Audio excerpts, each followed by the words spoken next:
ನೀವಿನ್ನೂ ನಮ್ಮ ಚಾನೆಲ್ಗೆ ಸಬ್ಸ್ಕ್ರೈಬ್ ಆಗಿಲ್ಲ ಅಂದ್ರೆ ಈ ಕೂಡಲೇ ಸಬ್ಸ್ಕ್ರೈಬ್ ಮಾಡಿ. ಸಬ್ಸ್ಕ್ರೈಬ್ ಆದ ನಂತರ ಪಕ್ಕದಲ್ಲೇ ಕಾಣುವ ಬೆಲ್ ಐಕಾನ್ ಪ್ರೆಸ್ ಮಾಡಿ.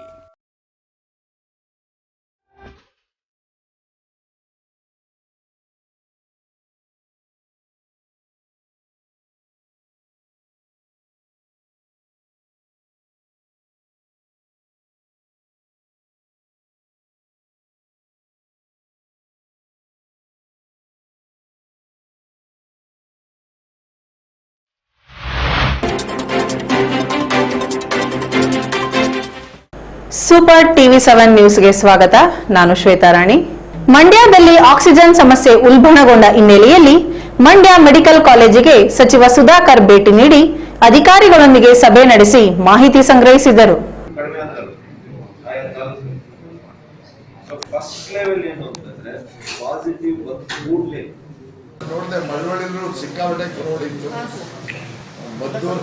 ನಿಮ್ಮ ಡಿವೈಎಸ್ಪಿಗೆ ಸರ್ಕಲ್ ಇನ್ಸ್ಪೆಕ್ಟರ್ ಹೇಳಿ, ಯಾಕೆ ಸ್ವಲ್ಪ IEC ಹೆಚ್ಚು ಮಾಡಿ. ಈ ಶಾರ್ಟ್ ವಿಡಿಯೋಸ್ ಮಾಡುವಂಥದ್ದು, ಮೆಸೇಜಸ್ ಮಾಡುವಂಥದ್ದು, ಆಮೇಲೆ ನಿಮ್ಮಲ್ಲಿ ಬೆಸ್ಟ್ ಡಾಕ್ಟರ್ಸ್ ಅಲ್ಲಿ ಅವ್ರ ಕಡೆಯಿಂದ ಅರ್ಧ ಗಂಟೆ 1 ಗಂಟೆ ಪ್ರೊನೈಟ್ ರೆಸ್ಪಿರೇಷನ್ ಏನು, what they should do immediate ಆಗಿ ಜನರಿಗೆ ಮಾಹಿತಿಯನ್ನು ಕೊಡೋಣ. ಆ ಥರದ್ದು ಒಂದು ಎಲ್ಲ ಕೂಡ ಮಾಡಿ. 156 out of 220 ಡೈಲಿ ತಗೊಳ್ತಾ ಇದ್ದೀವಿ ಸರ್. ಔಟ್ ಆಫ್ ನಾನು KRPD 28 ಆಗಿದೆ ಸರ್. ಅಲ್ಲ ಸರ್, ಅದು ಏನಾಗಿದೆ, ಕೋವಿಡ್ ನಾನ್ ಕೋವಿಡ್ ಅಲ್ಲಿ ಇರ್ತಾರೆ ಸರ್ ಕೆಲವರು. ಪಾಂಡುಪುರ ಇಷ್ಟ ಆಗಿದೆ ಹೇಳಿ ಒಂದೊಂದನ್ನ. ಕೋವಿಡ್ ಮಾತ್ರ ಕೋವಿಡ್ ನಾನ್ ಕೋವಿಡ್ ಇರ್ತಾರೆ ಮೇಡಮ್ ನೋಡಿ, ನಾನು ವರ್ಕ್ ಮಾಡ್ತಾ ಇರೋ ಟೈಮ್ ಗೊತ್ತಾಯ್ತಲ್ಲ ನಿಮ್ಗೆ, ಎಷ್ಟು ಗಂಟೆ ಮಾಡ್ತಾ ಇದ್ದೀನಿ. ಅಲ್ಲ, ನಿಮ್ಮ ಹತ್ರ ರಿಪೋರ್ಟ್ ಇರಲ್ಲ. ನಾನು ಸರ್ ಇಲ್ಲೇ ಉಳಿದಿದ್ದೀನಿ, ಅವತ್ತಿಂದ ಅಲ್ಲಾಡಿಲ್ಲ. ಟ್ರೀಟ್ ಮಾಡೋದಲ್ಲ. ಇಡೀ ರಾಜ್ಯದಲ್ಲಿ ಮಾಡಿದ್ವಿ ಅದು.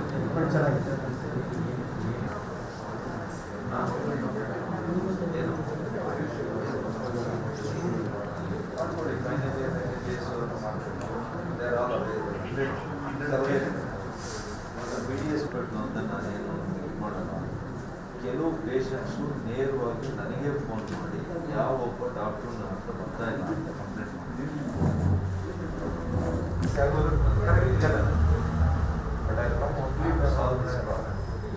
ನೀವು ಆಸ್ ಎ ಡೈರೆಕ್ಟರ್ ಅಂಡ್ ನಮ್ಮ medical superintendent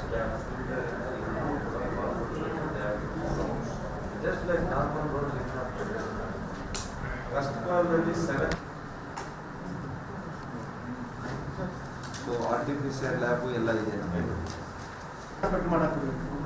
last time dedicated Covid hospital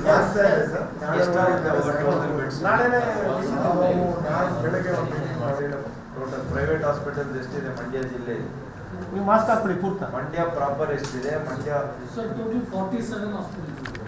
47ರಲ್ಲಿ ನಮ್ಮ ರಿಜಿಸ್ಟ್ರೇಷನ್ ಆಗಿರುವಷ್ಟು ನಮ್ಮ ಸುಮಾರು 1 ಗಂಟೆಗಳ ಕಾಲ ಸಭೆ ನಡೆಸಿ ಮಾತನಾಡಿದ ಸಚಿವರು, ಕೋವಿಡ್ ಮತ್ತಷ್ಟು ಉಲ್ಬಣಿಸದಂತೆ ಅಗತ್ಯ ಕ್ರಮ ತೆಗೆದುಕೊಳ್ಳಲು ಸೂಚಿಸಿದ್ದೇನೆ. ಸೋಂಕಿತರ ಸಂಖ್ಯೆ ಹೆಚ್ಚಾಗುತ್ತಾ ಹೋಗುತ್ತದೆ.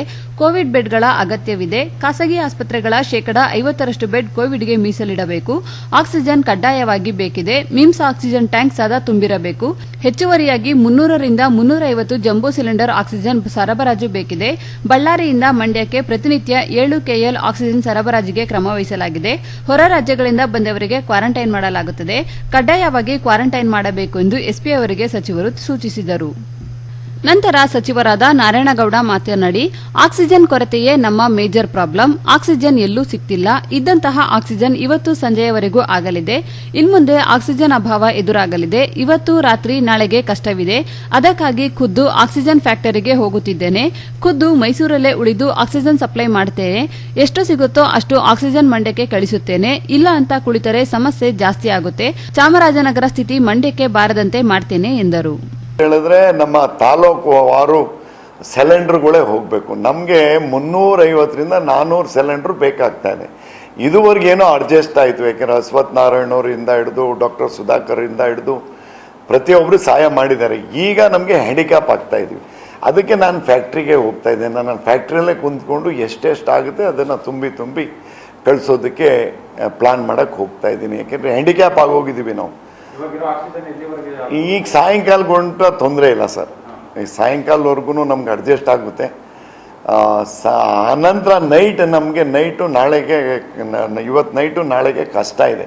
ಅದಕ್ಕೋಸ್ಕರ ಫ್ಯಾಕ್ಟ್ರಿಗೆ ಹೋಗಿ ಯಾವ್ಯಾವ ಫ್ಯಾಕ್ಟ್ರಿಗೆ ಎಲ್ಲೆಲ್ಲಿ ಸ್ಟಾಕ್ ಎಷ್ಟಿರುತ್ತೆ 10, 5, 20 ಎತ್ತಿ ಒಂದು ಸ್ವಲ್ಪ ಕಳಿಸೋ ಅಂಥ ಕೆಲಸನ ನಾನು ಜವಾಬ್ದಾರಿ ತಗೊಂಡು ಅಲ್ಲೇ ಹೋಗ್ತಾ ಇದ್ದೀನಿ. ಏನಾದ್ರು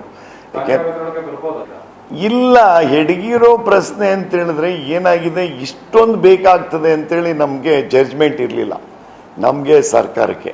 ಈಗ ಯಾರಿಗೆ ಸ್ವಲ್ಪನೂ ಇದಾದ್ರೂ ಆಕ್ಸಿಜನ್ ಕೇಳ್ತಾ ಇದ್ದಾರೆ ಸಿಂಪಲ್ ಆಗಿ. ಆಮೇಲೆ ಏನಾಗ್ತಾ ಇದೆ, ಹಳ್ಳಿ ಕಡೆ 8-10 ದಿವಸ ಅಲ್ಲೇ ಜ್ವರ ಚಳಿಲೆಲ್ಲ ಇರ್ತಾರೆ. ಲಾಸ್ಟ್ ಸ್ಟೇಜ್ನಲ್ಲಿ ಅವ್ರು ಟೆಸ್ಟು ಮಾಡಿಸ್ಕೊಳಕ್ಕೆ ಬರಲ್ಲ. ತುಂಬ ಸೀರಿಯಸ್ ಆದಂಥ ಸಂದರ್ಭದಲ್ಲಿ ಬಂದು ಅಡ್ಮಿಟ್ ಆಗ್ತಾ ಇದ್ದಾರೆ. ಆ ಕೇಸಸ್ ಜಾಸ್ತಿ ಆಗ್ತಾ ಇದೆ ನಮ್ಮ ಜಿಲ್ಲೆಯಲ್ಲಿ, ಪರ್ಟಿಕ್ಯುಲರ್ಲಿ ನಮ್ಮ ಜಿಲ್ಲೆಯಲ್ಲಿ. ನಾವು ಒಂದೊಂದು ತಾಲೂಕಿನಲ್ಲಿ 1,500 ಬೆಡ್ಗಿಂತ ಜಾಸ್ತಿ ಅರೇಂಜ್ಮೆಂಟ್ ಮಾಡ್ಕೊಂಡಿದ್ದೀವಿ ಸರ್. ಯಾವುದು ಕಿತ್ತೂರು ರಾಣಿ ಚೆನ್ನಮ್ಮ ಶಾಲೆ ಇರ್ಬೋದು, ಮುರಾರ್ಜಿ ಶಾಲೆ ಇರ್ಬೋದು, ನವೋದಯ ಶಾಲೆ ಇರ್ಬೋದು, ನಮ್ಮ ಹಾಸ್ಟೆಲ್ಗಳಿವೆ ಬೇಕಾದಷ್ಟು. ಅಷ್ಟಕ್ಕೆಲ್ಲ 4,000 to 5,000 ಬೆಡ್ಗಳೇ ತರಿಸಿದ್ದೀವಿ. ಮೆಟ್ರನ್ಸ್ ವಿತ್ ಬೆಡ್ ತರಿಸಿದ್ದೀವಿ. ಅದಕ್ಕೆ ಅರೇಂಜ್ಮೆಂಟ್ ಟೆಂಪ್ರವರಿ ಮಾಡ್ಕೊಂಡಿದ್ದೀವಿ. ಅವ್ರಿಗೇನಿಲ್ಲ, ಮೆಡಿಷನ್ನು, ಊಟ, ತಿಂಡಿ, ಗಾಳಿ, ವಾತಾವರಣ, ಅವರೆಲ್ಲ ಡಿಸ್ಚಾರ್ಜ್ ಆಗಿ ಹೋಗ್ತಾ ಇದ್ದೀರಿ ನೋಡಿ. ಯಾವುದೇ ಕಾರಣಕ್ಕೆ ಆಗಕ್ಕೆ ಬಿಡಲ್ಲ ಸರ್. ನೀವೆಲ್ಲ ಜೊತೆಲಿ ಇದ್ದೀರಾ. ಈಗ ನಾವು ಮಾತಾಡೋ ಸಮಯ ಅಲ್ಲ. ನಾನು ಸಿಲಿಂಡರ್ಗಳನ್ನ ಮೊದಲು ಆಕ್ಸಿಜನ್ ಸಪ್ಲೈ ಮಾಡಿ ಆಮೇಲೆ ತಮ್ಮ ಹತ್ರ ಮಾತಾಡ್ತೀವಿ ಸರ್. ಸಭೆಯಲ್ಲಿ DC Ashwathi, SP Ashwini, DHO Manchegowda ಸೇರಿದಂತೆ ಜಿಲ್ಲಾ ಮಟ್ಟದ ಅಧಿಕಾರಿಗಳು ಭಾಗಿಯಾಗಿದ್ದರು. ಚಾಮರಾಜನಗರದಲ್ಲಿ ಆಕ್ಸಿಜನ್ ಕೊರತೆಯಿಂದ 24 ಜನ ಸಾವಿಗೀಡಾದ ಹಿನ್ನೆಲೆಯಲ್ಲಿ ಚಾಮರಾಜನಗರ ದುಸ್ಥಿತಿ ಮಂಡ್ಯಕ್ಕೂ ಬರುತ್ತಾ ಎಂದು ಮಾಜಿ ಸಚಿವ ಸಿಎಸ್ ಪುಟ್ಟರಾಜು ಸುದ್ದಿಗೋಷ್ಠಿಯಲ್ಲಿ ಆತಂಕ ವ್ಯಕ್ತಪಡಿಸಿದರು. ಸುದ್ದಿಗೋಷ್ಠಿಯಲ್ಲಿ ಮಾತನಾಡಿದ ಅವರು, ಅಂಕಿಅಂಶ ಪಡೆದ ಮೇಲೆ ನಮ್ಮ ಜಿಲ್ಲೆಯಲ್ಲೂ ಇಂದು ಸಂಜೆಯಿಂದ ಆ ರೀತಿ ಆಗಬಹುದು ಎಂಬ ಆತಂಕ ಇದೆ. ನಿನ್ನೆ ಡಿಸಿಯಿಂದ ಮಾಹಿತಿ ಪಡೆದುಕೊಂಡಿದ್ದೇನೆ. ಅವರು ಆಕ್ಸಿಜನ್ ತರೋಕೆ ಸಾಕಷ್ಟು ಪ್ರಯತ್ನ ಮಾಡ್ತಿದ್ದಾರೆ. ಆದರೂ ಸರ್ಕಾರ ಆಕ್ಸಿಜನ್ ಪೂರೈಸುವಲ್ಲಿ ವಿಫಲವಾಗಿದೆ. ಸರ್ಕಾರ ಆಕ್ಸಿಜನ್ ಒದಗಿಸುವಲ್ಲಿ ವಿಫಲವಾಗಿದ್ದು, ಇಂದು ಸಂಜೆಯೊಳಗೆ ಆಕ್ಸಿಜನ್ ನೀಡುವುದಾಗಿ ತಿಳಿಸಿದ್ದ ಮುಖ್ಯ ಕಾರ್ಯದರ್ಶಿ, ನಾವೆಲ್ಲರೂ ಇಂದು ಕೆಟ್ಟ ಪರಿಸ್ಥಿತಿ ತಲುಪಿದ್ದೇವೆ. ಮೈಸೂರು, ಮಂಡ್ಯ, ಚಾಮರಾಜನಗರದಲ್ಲಿ ಹೆಚ್ಚು ಆಕ್ಸಿಜನ್ ಕೊರತೆ ಇದೆ. ಸರ್ಕಾರ ತಕ್ಷಣವೇ ಆಕ್ಸಿಜನ್ ಪೂರೈಸಬೇಕು ಎಂದರು. ದೂರವಾಣಿ ಸಂಪರ್ಕ ಮಾಡಿ ಕೇಳಿದಂಥ ಸಂದರ್ಭದಲ್ಲಿ ಅವರು ಎಲ್ಲ ಥರದ ಎಫರ್ಟ್ಸನ್ನ ಸರ್ಕಾರದ ಮಟ್ಟದಲ್ಲಿ ಮಾಡ್ತಾ ಇದ್ರು. ಸರ್ಕಾರ ಆಕ್ಸಿಜನ್ನ ಒದಗಿಸ್ಕೊಡುವಂಥ ನಿಟ್ಟಿನಲ್ಲಿ ಮುಂದಾಗದೇ ಇರತಕ್ಕಂಥದ್ದು ನನಗೆ ಕಂಡುಬಂತು. ತಕ್ಷಣ ರಾಜ್ಯದ ಸರ್ಕಾರದ ಮುಖ್ಯ ಕಾರ್ಯದರ್ಶಿಗಳ ಜೊತೆ ಸಂಪರ್ಕ ಮಾಡಿ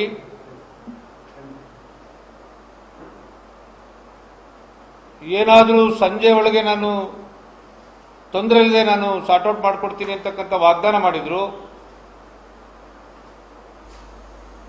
ಎಂಥ ಒಂದು ಕೆಟ್ಟ ಪರಿಸ್ಥಿತಿಯಲ್ಲಿ ಇದ್ದೀವಿ ಅಂದರೆ, ಇವತ್ತು ನನಗೆ ಇರ್ತಕ್ಕಂಥ ಮಾಹಿತಿ, ಈ ರಾಜ್ಯದಲ್ಲಿ ಮೈಸೂರು, ಚಾಮರಾಜನಗರ, ಮಂಡ್ಯ ಈ 3 ಜಿಲ್ಲೆಯಲ್ಲಿ ಹೆಚ್ಚಿನ ಆಕ್ಸಿಜನ್ ಕೊರತೆ ಕಂಡು ಬರ್ತಾ ಇದೆ ಅಂತಕ್ಕಂಥದ್ದನ್ನು ನಾನು ಅಂಕಿಅಂಶಗಳನ್ನು ತೆಗೆದುಕೊಂಡು ನಾನು ಮನಗಂಡಿದ್ದೀನಿ. ಈಗಲೂ ನನ್ನ ಸುದ್ದಿವಾಹಿನಿಗಳ ಮುಖಾಂತರ ಈ ರಾಜ್ಯದ ಮುಖ್ಯ ಕಾರ್ಯದರ್ಶಿಗಳಲ್ಲಿ ವಿನಂತಿ ಮಾಡ್ತೀನಿ, ನಿನ್ನೆ ಸಂಜೆ ಒಳಗೆ ನೀವೇನು ನಾವು ಎಲ್ಲ ಥರದ ಸಮಸ್ಯೆನ ಆಕ್ಸಿಜನ್ ಸಮಸ್ಯೆ ಬಗೆಹರಿಸ್ಕೊಡ್ತೀವಿ ಅಂತ ಹೇಳಿದ್ರಿ. ಇವು ಮಧ್ಯಾಹ್ನದೊಳಗಾದರೂ ಇದನ್ನು ಸರಿಪಡಿಸ್ಕೊಡದೇ ಇದ್ರೆ ಮುಂದೆ ಆಗ್ತಕ್ಕಂಥ ಅನಾಹುತಕ್ಕೆ ಮುಖ್ಯ ಕಾರ್ಯದರ್ಶಿಗಳೇ ಹೊಣೆಯನ್ನು ಹೊರಬೇಕಾಗುತ್ತೆ ಅಂತಕ್ಕಂಥದ್ದನ್ನ ಬಹಳ ಕಡಾತುಂಡವಾಗಿ ಹೇಳಲಿಕ್ಕೆ ಬಯಸ್ತಾ ಇದ್ದೀನಿ. ಕಾರಣ ಆದರೂ ಇಷ್ಟೇ, ನಿಮ್ಮೆಲ್ರಿಗೂ ಗೊತ್ತು, ಮಂಡ್ಯ ಮಿಮ್ಸ್ನಲ್ಲಿ ಈಗ 300 ಬೆಡ್ ಆಕ್ಸಿಜನ್ ಬೆಡ್ ಇದೆ, 40 ವೆಂಟಿಲೇಟರ್ ಇದೆ. ಹೆಚ್ಚುವರಿಯಾಗಿ ಇನ್ನೂ 150 ಆಕ್ಸಿಜನ್ ಬೆಡ್ ಅನ್ನು ರೆಡಿ ಮಾಡ್ಕೊಂಡಿದ್ದಾರೆ. ಇನ್ನೂ ಒಂದು 10 ವೆಂಟಿಲೇಟರ್ನ ಅಳವಡಿಸ್ಕೊಳ್ಳಿಕ್ಕೆ ಕಾರ್ಯಕ್ರಮ ರೂಪಿಸ್ಕೊಂಡಿದ್ದಾರೆ. ಈಗ 7 ರಿಂದ 8 KL ಎವ್ರಿ ಡೇ ಈ 300 ಬೆಡ್ ಪ್ಲಸ್ 40 ವೆಂಟಿಲೇಟರ್ಗೆ ಖರ್ಚಾಗ್ತಾ ಇದೆ. ಈಗ 150 ಬೆಡ್ನ ಹೆಚ್ಚುವರಿ ಮಾಡ್ಕೊಂಡ್ರೆ 10 ರಿಂದ 12 KL ಪ್ರತಿದಿನ ಕಾಲೇಜಿಗೆ ಬೇಕಾಗುತ್ತೆ. ಈಗ ಡೇ ಬೈ ಡೇ 10 KL ತರಿಸ್ಕೊತಾ ಇದ್ರು. ಈ 150 ಬೆಡ್ ಎಕ್ಸ್ಟ್ರಾ ಮಾಡಿದ್ರೆ every day 10 KL oxygen raw material ಅಲ್ಲಿ ಬೇಕಾಗುತ್ತೆ. ಅದೇ ರೀತಿ ಆದಿಚುಂಚನಗಿರಿನಲ್ಲೂ ಆ ಮೆಡಿಕಲ್ ಕಾಲೇಜರು ವ್ಯವಸ್ಥಿತವಾಗಿ ಮಾಡ್ಕೊಂಡಿದ್ದಾರೆ. ಈಗಾಗಲೇ ಸ್ವಾಮೀಜಿಯವರಿಗೆ ವಿನಂತಿ ಮಾಡಿದ್ದೀವಿ, ಹೆಚ್ಚುವರಿ ಬೆಡ್ ಮಾಡಿ, ಆಕ್ಸಿಜನ್ ಬೆಡ್ ಮಾಡಿ ಜನರ ಅನುಕೂಲಕ್ಕೆ ಮಾಡಿಕೊಡ್ಬೇಕು ಅಂತ ವಿನಂತಿ ಮಾಡಿದ್ದೀವಿ. ಅದು ಹೆಚ್ಚುವರಿ ಮಾಡಲಿಕ್ಕೆ ಇನ್ನೂ 150 ಬೆಡ್ ಮಾಡಲಿಕ್ಕೆ ವಿನಂತಿ ಮಾಡಿದ್ದೀವಿ. ಸ್ವಾಮೀಜಿಯವರು ಎಲ್ಲ ಕಾರ್ಯಕ್ರಮವನ್ನು ಅನುಷ್ಠಾನ ಮಾಡಲಿಕ್ಕೆ ಕ್ರಮ ತಗೊಂಡಿದ್ದಾರೆ. ಅದಕ್ಕಿಂತ ಮಿಗಿಲಾಗಿ 7 ತಾಲೂಕಿನಲ್ಲಿ ಕನಿಷ್ಠ ಒಂದೊಂದು 30 ಆಕ್ಸಿಜನ್ ಬೆಡ್ ಅನ್ನು ಮಾಡ್ಕೋಬೇಕು ಅಂತೇಳಿ ನಾವು ಕಾರ್ಯಕ್ರಮ ರೂಪಿಸ್ಕೊಂಡು ಈಗಾಗಲೇ ಕೆಲಸ ಮಾಡ್ತಾ ಇದ್ದೋ. 2-3 ವೆಂಟಿಲೇಟರ್ ಇತ್ತು. 2 ವೆಂಟಿಲೇಟರ್ನ ಪೇಷಂಟ್ ಕೊಟ್ಟರೆ ಒಂದು ಸ್ಟ್ಯಾಂಡ್ ಬೈ ಇಟ್ಕೊಂಡು ಸಮಸ್ಯೆ ಆದರೆ ಅವ್ರಿಗೆ ಪರ್ಯಾಯ ಕೊಡುವಂಥ ಒಂದು ವ್ಯವಸ್ಥೆ ಮಾಡ್ಕೊಂಡು ಬಂದಿದ್ದು. ನಿನ್ನೆ ಕ್ಯಾರ್ಪೇಟೆನಲ್ಲಿ 7 ಗಂಟೆಗೆ ಆಕ್ಸಿಜನ್ ಮುಗಿಯುವಂಥ ಒಂದು ಸಂದರ್ಭ ಒದಗಿ ಬಂದಿತ್ತು. ನಾನಲ್ಲಿ ಒಂದು ಪಾಂಡುಪುರ ಟೌನ್ನ ಮಂಜು ಪಿ ಅಂತಕ್ಕಂಥ ಪೇಷಂಟ್ನ ಅಡ್ಮಿಟ್ ಮಾಡಲಾಗಿ ಅವಳ ಹೆಂಡತಿ ಅಳ್ತಾ ಫೋನ್ ಮಾಡಿದ್ಲು, ಡಾಕ್ಟ್ರ್ ಹಿಂಗೆ ಹೇಳ್ತಾ ಇದ್ದಾರೆ ಅಣ್ಣ, 7 ಗಂಟೆಗೆ ಆಕ್ಸಿಜನ್ ಕ್ಲೋಸ್ ಆಗುತ್ತೆ, ನೀವು ಪರ್ಯಾಯ ವ್ಯವಸ್ಥೆ ಮಾಡ್ಕೋಬೇಕು ಅಂತೇಳಿ. ಊಟ ಮಾಡೋಕ್ಕೆ ಗತಿ ಇಲ್ಲದೆ ಇರತಕ್ಕಂಥ ಒಬ್ಬ ಕಾರ್ಮಿಕನ ಹೆಂಡತಿ. ತಕ್ಷಣ ನಾನು ಚಿನ್ಕುಳಿಯ CSCನಲ್ಲಿ ನಾವೊಂದು 10-15-20 ಬೆಡ್ ಆಕ್ಸಿಜನ್ ಬೆಡ್ಡನ್ನು ಪ್ರಾರಂಭ ಮಾಡಬೇಕು ಅಂತೇಳಿ 10 ಸಿಲಿಂಡರ್ನ ಕಳಿಸ್ಕೊಟ್ಟಿದ್ವಿ, ತರಿಸಿಟ್ಟಿದ್ವಿ. ಅದನ್ನು ತಕ್ಷಣ ನಾನು ಕ್ಯಾರ್ಪೇಟೆ ಲಿಫ್ಟ್ ಮಾಡಿಸಿ ತೊಂದರೆ ಆಗೋದು ಬೇಡ ಅಂತೇಳಿ ಮಾಡಿಸಿದ್ವಿ. ಇವತ್ತು ಬೆಳಗ್ಗೆ ಪಾಂಡುಪುರ ಹಾಸ್ಪಿಟ್ಲಲ್ಲಿ ಇದೇ ಪ್ರಾಬ್ಲಮ್ ಆಯಿತು. ತಕ್ಷಣ ಬೇರೆ ಬೇರೆ ಕಡೆ ತರಿಸಿ ಇವತ್ತು ಆಕ್ಸಿಜನ್ ಕೊಡಿಸುವಂಥ ಕೆಲಸ ಮಾಡಿದ್ದೀವಿ. ಇವತ್ತು ನಾನು DHO ಹತ್ರ ಮಾಹಿತಿ ತೆಗೆದುಕೊಂಡಂಥ ಸಂದರ್ಭದಲ್ಲಿ ಇವತ್ತು ಸಾಯಂಕಾಲದ ತನಕ ನಮಗೆ ಖಾಸಗಿ ಹಾಸ್ಪಿಟ್ಲ್, ಮಾದೇವಾಡ ಹಾಸ್ಪಿಟ್ಲ್ ಇರ್ಬೋದು, ನಿನ್ನೆ ಏನು ಕೆಲವು ಹಾಸ್ಪಿಟ್ಲ್ಗಳು ಪ್ರಾರಂಭ ಆಗಿದ್ದು, ಈ ಎಲ್ಲ ಹಾಸ್ಪಿಟ್ಲ್ ಅಂಕಿಅಂಶ ನೋಡಿದಾಗ ನಾವು ಸಂಜೆ ಮೇಲೆ ನಾವು ನಡ್ಸೋಕ್ಕಾಗೋದಿಲ್ಲ ಅಂತಕ್ಕಂಥ ಮಾಹಿತಿ ಕೊಟ್ಟಿದ್ದಾರೆ. ಮಂಡ್ಯದಲ್ಲಿ ಆಕ್ಸಿಜನ್ ಸಮಸ್ಯೆ ಇಲ್ಲ, ರಾತ್ರಿ ಹಾಗೂ ಬೆಳಿಗ್ಗೆ ಆಕ್ಸಿಜನ್ ಬಂದಿದೆ. ಪ್ರಸ್ತುತವಾಗಿ ಆಕ್ಸಿಜನ್ ಸಮಸ್ಯೆ ಉಂಟಾಗಿಲ್ಲ, ಹೆಚ್ಚುವರಿ ಆಕ್ಸಿಜನ್ ಬರಬೇಕಾಗಿದೆ ಎಂದು DHO ಡಾಕ್ಟರ್ ಮಂಚೇಗೌಡ ತಿಳಿಸಿದ್ದಾರೆ. ಮೆಡಿಕಲ್ ಕಾಲೇಜು ಸೇರಿದಂತೆ ತಾಲೂಕು ಆಸ್ಪತ್ರೆ ಹಾಗೂ ಖಾಸಗಿ ಆಸ್ಪತ್ರೆಗೆ ಮೈಸೂರಿನಿಂದ ಆಕ್ಸಿಜನ್ ಬರುತ್ತಿದೆ. ಸದ್ಯ ಎಲ್ಲ ಆಸ್ಪತ್ರೆಯಲ್ಲಿ ಆಕ್ಸಿಜನ್ ಇದೆ. ಇರುವ ರೋಗಿಗಳಿಗೆ ಆಕ್ಸಿಜನ್ ಸಮಸ್ಯೆ ಇಲ್ಲ. ದಿನೇ ದಿನೇ ಸೋಂಕಿತರು ಹೆಚ್ಚಾಗುತ್ತಿದ್ದಾರೆ. ಮೆಡಿಕಲ್ ಕಾಲೇಜಿನಲ್ಲಿ 150 ಹಾಗೂ ಆದಿಚುಂಚನಗಿರಿ ಏಮ್ಸ್ನಲ್ಲಿ 50 ಹೆಚ್ಚುವರಿ ಬೆಡ್ ವ್ಯವಸ್ಥೆ ಮಾಡಲಾಗುತ್ತಿದೆ. ಆದಿಚುಂಚನಗಿರಿ ಏಮ್ಸ್ನಲ್ಲಿ 30 ಆಕ್ಸಿಜನ್ ಬೆಡ್, 20 ವೆಂಟಿಲೇಟರ್ ಬೆಡ್ಗೆ ವ್ಯವಸ್ಥೆ ಕ್ರಮ ವಹಿಸಲಾಗಿದೆ. ಒಂದು ವಾರದಲ್ಲಿ 150ಕ್ಕೂ ಹೆಚ್ಚುವರಿ ಹಾಗೂ ಖಾಸಗಿ ಆಸ್ಪತ್ರೆಗಳಲ್ಲಿ 100 ಬೆಡ್ ಹೆಚ್ಚಳವಾಗುತ್ತದೆ. ಜಿಲ್ಲೆಯಲ್ಲಿ ಯಾವುದೇ ಬೆಡ್ ಸಮಸ್ಯೆ ಉಂಟಾಗುವುದಿಲ್ಲ. ಜನರು ಭಯಪಡುವ ಅವಶ್ಯಕತೆ ಇಲ್ಲ. ಜನರಿಗೆ ಯಾವುದೇ ತೊಂದರೆಯಾಗದ ರೀತಿ ಜಿಲ್ಲಾಡಳಿತ ಕ್ರಮ ವಹಿಸಿದೆ. ಮಂಡ್ಯ ಮಿಮ್ಸ್ನಲ್ಲಿ ಬೆಡ್ ಭರ್ತಿಯಾಗಿವೆ. ಸೋಂಕಿತರನ್ನ ಬೇರೆ ಕಡೆ ಕಳುಹಿಸಿಕೊಡುವ ವ್ಯವಸ್ಥೆ ಮಾಡಲಾಗಿದೆ. ಆಕ್ಸಿಜನ್ ವ್ಯವಸ್ಥೆ ಇರುವ ಆಸ್ಪತ್ರೆಗೆ ಶಿಫ್ಟ್ ಮಾಡುವ ವ್ಯವಸ್ಥೆ ಮಾಡಲು ಸೂಚನೆ ನೀಡಲಾಗಿದೆ. ಅಂತಹ ಕಡೆ ಚಿಕಿತ್ಸೆಗೆ ವ್ಯವಸ್ಥೆ ಕಲ್ಪಿಸಲಾಗಿದೆ ಎಂದರು. ಅದರಲ್ಲಿ 50 ಬೆಡ್ ಜಾಸ್ತಿ ಆಗ್ತಾ ಇದೆ. 30 ಆಕ್ಸಿಜನ್ ಬೆಡ್ ಆಗುತ್ತೆ, ಇನ್ನೊಂದು 20 ವೆಂಟಿಲೇಟರ್ ಬೆಡ್ ಆಗುತ್ತೆ. ಇನ್ನೂ ಒಂದು ವಾರದಲ್ಲಿ ಇನ್ನೂ 100 ಬೆಡ್ ಜಾಸ್ತಿ ಮಾಡ್ಕೊಡ್ತೀನಿ ಅಂತ ಹೇಳಿದೆ. ಇವತ್ತು ಬೆಳಗ್ಗೆ ತಾನೇ ನಾನು ಆದಿಚುಂಚನಗಿರಿ ಇನ್ಸ್ಟಿಟ್ಯೂಟ್ ಮೆಡಿಕಲ್ ಸೈನ್ಸ್ಗೆ ನಾನು ಮಾತಾಡಿದೆ. ಸೊ ಹಾಗಾಗಿ ಅಲ್ಲೂ ಜಾಸ್ತಿ ಆಗುತ್ತೆ, ಇಲ್ಲೂ 150 ಆಗುತ್ತೆ. ಜೊತೆಗೆ ನಮಗೆ ಪ್ರೈವೇಟ್ ಹಾಸ್ಪಿಟಲ್ಸ್ ಕೂಡ ಇನ್ನೂ 100 ಬೆಡ್ ಈಗ ಮೋಸ್ಟ್ಲಿ ಇವತ್ತು ನಾಳಿನಲ್ಲಿ 50 + 50 ಬೆಡ್ ಎಕ್ಸ್ಟ್ರಾ 100 ಬೆಡ್ ಕೂಡ ಜಾಸ್ತಿ ಆಗೋದ್ರಿಂದ ಮುಂದೆ ಸ್ವಲ್ಪ ಕಡಿಮೆ ಆಗುತ್ತೆ. ಬಟ್ ಚಾನ್ಸ್ ಏನಾದ್ರು ಜಾಸ್ತಿ ಪೇಷಂಟ್ಸ್ ಏನಾದ್ರು ಆದ್ರೂ ಆಕ್ಸಿಜನ್ ಏನು ಹೇಳಿದರೆ ಇದರಲ್ಲಿ ಜಾಸ್ತಿ ಆಗ್ತಾ ಹೋದರೆ ನಾವು ಎಲ್ಲ ಸಮುದಾಯ ಆರೋಗ್ಯ ಕೇಂದ್ರಗಳು ಕೂಡ ನಾವು ಪೇಷಂಟ್ಸ್ನ ಬಿಡ್ಬೋದಾಗುತ್ತೆ. ಹಾಗೇನೂ ಪ್ರಾಬ್ಲಮ್ ಇರಲ್ಲ. ಹಾಗಾಗಿ ಜನರು ಗಾಬರಿ ಪಟ್ಕೊಬೇಡಿ. Psychologically you should be very strong. So ನಿಮ್ಗೆ ಯಾವುದೇ ತೊಂದರೆ ಆಗದಂಗೆ ಎಲ್ಲ ಜಿಲ್ಲಾಡಳಿತ ಮತ್ತು ಪ್ರಯತ್ನ ಮಾಡ್ತಾ ಇದೆ ಎಲ್ಲ ಇದ್ರು. ಸೊ ಹಾಗಾಗಿ ದಯವಿಟ್ಟು ಯಾರು ಭಯಪಡುವಂಥದ್ದು ವಾತಾವರಣ ಕ್ರಿಯೇಟ್ ಮಾಡ್ಕೋಬೇಡಿ. Psychology it causes depression. ಅವರಿಗೆ ಭಯ ಜಾಸ್ತಿ ಆಗುತ್ತೆ. ಹಂಗಾಗಿ ಧೈರ್ಯ ತಗೊಂಡಿರಬೇಕು ಅಂತ ನನಗೆ ಹಾಕಿದ್ದಾರೆ.